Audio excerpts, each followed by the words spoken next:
atau keluarga kita, maka insya Allah kita akan dapat kebahagiaan dunia akhirat. Insya Allah akan bahagia, insya Allah dengan berkah kita sabar. Jadi jangan sampai ngarasula arah komo di beja-beja boga musibah teh jangan ya. Ari boga musibah di beja-beja kabatur, ari menang milik jempling. Jangan. Harusnya kalau kita punya musibah, kita tong di beja-beja kabatur. Mengadu aja kepada Allah. Karena tidak ada yang memberikan musibah kecuali Allah, dan tidak ada yang bisa mengangkat musibah kecuali Allah Subhanahu. Jadi kita mengadunya kepada Allah. Assalamualaikum warahmatullahi wabarakatuh. Alhamdulillahi rabbil alamin. Wabihi nasta'inu ala umuri dunya waddin. Wa sallallahu ala sayyidina Muhammadin sayyidil mursalin khatamin nabiyyin wa ala alihi wa sahbihi ajmain. Amma ba'du. Ilahi anta maksudi warido kamatlubi atini mahabbataka wa ma'rifatak. Para pemirsa, sahabat Ustadz Kampung DMT yang budiman, yang saya cintai dan Allah Ta'ala muliakan, mudah-mudahan ada pertolongan Allah Subhanahu wa Ta'ala. Saya akan melanjutkan yaitu pembahasan ayat qad aflaha man tajaka, yaitu di dalam surat Al-A'la. Baraya semuanya, qad aflaha man tajaka itu ada juga sebagian ulama ahli tafsir, ahli mufassirin yang memanai, yang menafsiri, yaitu qad aflaha man tajaka, yakni man dzakarallaha katsiran. Artinya adalah yang akan mendapatkan kebahagiaan dari Allah Subhanahu wa Ta'ala dunia akhirat, yaitu orang-orang yang memperbanyak dzikir kepada Allah Subhanahu wa Ta'ala. Jadi artinya qad aflaha man tajaka itu ya beda-beda pendapat ulama ya. Yaitu artinya itu man dzakarallaha katsiran, yaitu orang yang banyak dzikir kepada Allah, baik dzikir jahri, dzikir jahar yang diucapkan oleh lisan, baik dzikir khafi atau dzikir sir, yaitu dzikir yang ada dalam hati. Hati kita selalu ingat kepada Allah Subhanahu wa Ta'ala. Namun bedanya kalau dzikir jahar ada waktunya, ada tempatnya.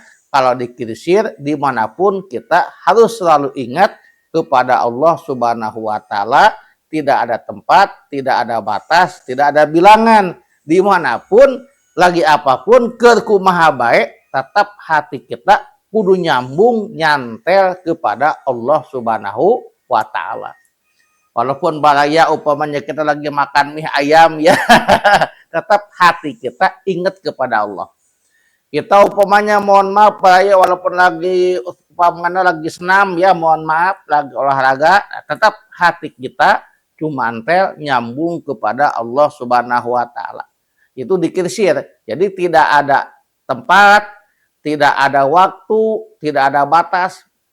Dimanapun kita tetap, walaupun kita lagi di kantor, lagi di sawah ya, kalau tukang tani, kalau tukang dagang, lagi di pasar, tetap hati kita selalu dzikir eling kepada Allah Subhanahu wa Ta'ala. Kenapa? Karena kalau kita selalu eling kepada Allah, kalau orang yang jualan hatena eling ke Allah, jualannya mual bangga bohong. Hatena eling ke Allah. Gitu ya. Mual ngabohong.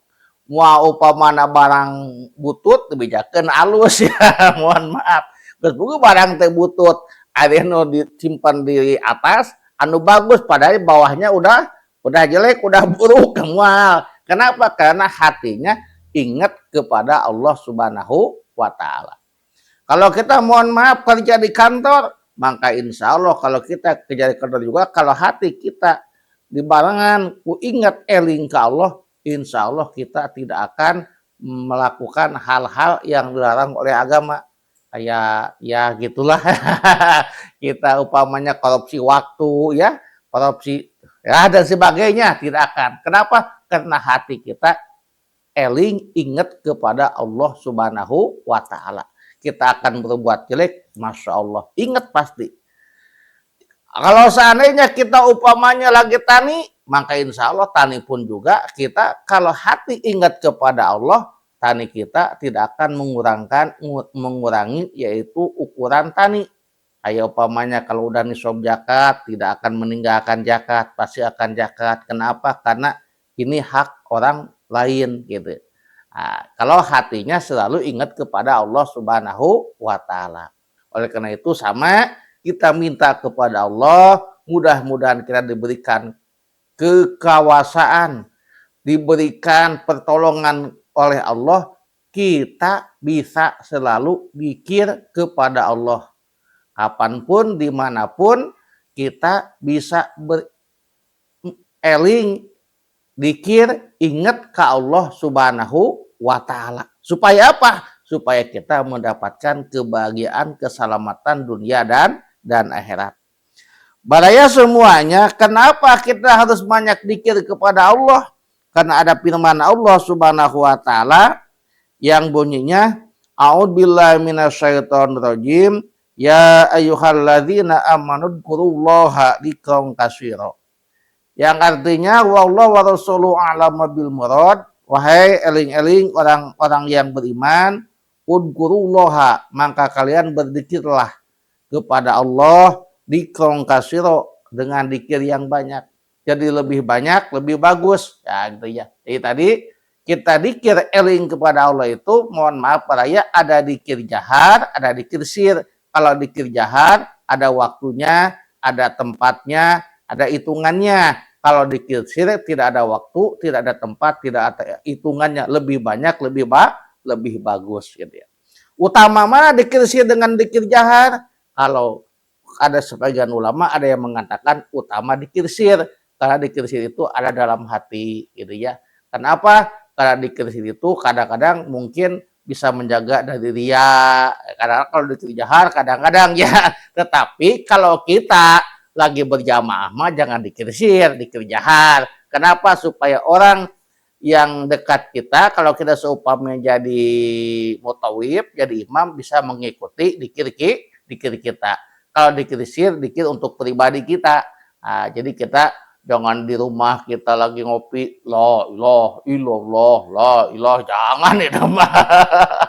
Jangan, cukup dalam hati, walaupun lagi nyantai hati, Allahu Allah, Allahu Allah, Allahu Allah. Walaupun lagi ngopi ya, kita lagi menikmati udun sampai ngopi, tetap hati kita ingat kepada Allah. Jadi kita diberikan kesehatan, bisa menikmati kopi, itu semata-mata kenikmatan dari Allah Subhanahu wa ta'ala. Baraya semuanya, ada juga yang memanai qad aflaha man tajaka itu, sebagian ulama ahli tafsir maknanya yaitu yani man sobaro ala musibatin. Artinya orang-orang yang selalu sobar apabila dia mendapatkan musibah. Nah, jadi mohon maaf baraya, apabila kita sobar di dalam mendapatkan musibah, baik musibah yang kena kepada diri kita atau keluarga kita, maka insya Allah kita akan dapat kebahagiaan dunia akhirat. Insya Allah akan bahagia, insya Allah, dengan berkah kita sabar. Jadi jangan sampai ngarasula arah komo di beja-beja boga musibah teh, jangan ya. Ari boga musibah di beja-beja kabatur, ari menang milik jempling. Jangan. Harusnya kalau kita punya musibah, kita tong di beja-beja kabatur. Mengadu aja kepada Allah. Karena tidak ada yang memberikan musibah kecuali Allah, dan tidak ada yang bisa mengangkat musibah kecuali Allah Subhanahu. Jadi kita mengadunya kepada Allah. Jangan sampai pagi-pagi kita ngobrol sama tetangga, ngomongkeun salaki naon euy, lain salaki uing mas. anu padahal itu musibah, tong beja-beja ka jelema. Komo dina status ya baraya. Punya suami upamanya tidur melulu dibejakeun status. Atuh tetangga teh harapaleun, jangan begitu baraya ya. Kita meminta kepada Allah, ya Allah berikanlah suamiku yaitu apa, kesemangatan untuk berusaha, ya Allah berikanlah suamiku yaitu hati ketenangan supaya dia bisa berusaha bertanggung jawab keluarga. Jangan sampai dibilang-bilang sama orang lain ya, mohon maaf ya. Nah, jadi kita mengadu kepada Allah Subhanahu wa Ta'ala. Kenapa?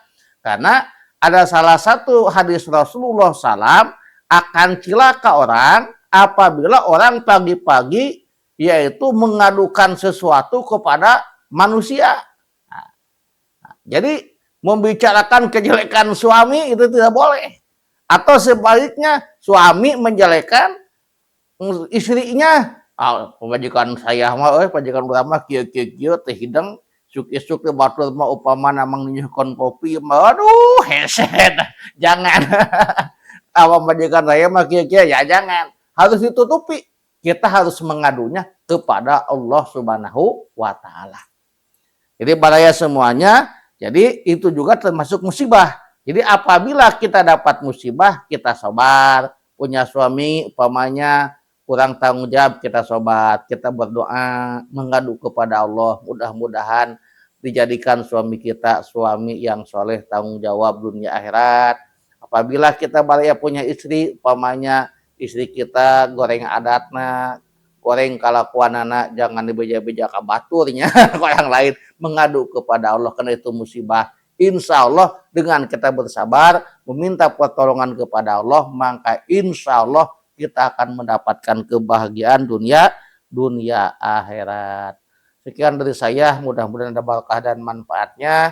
Hud masopa dama kadar. Akhirul kalam. Assalamualaikum warahmatullahi wabarakatuh.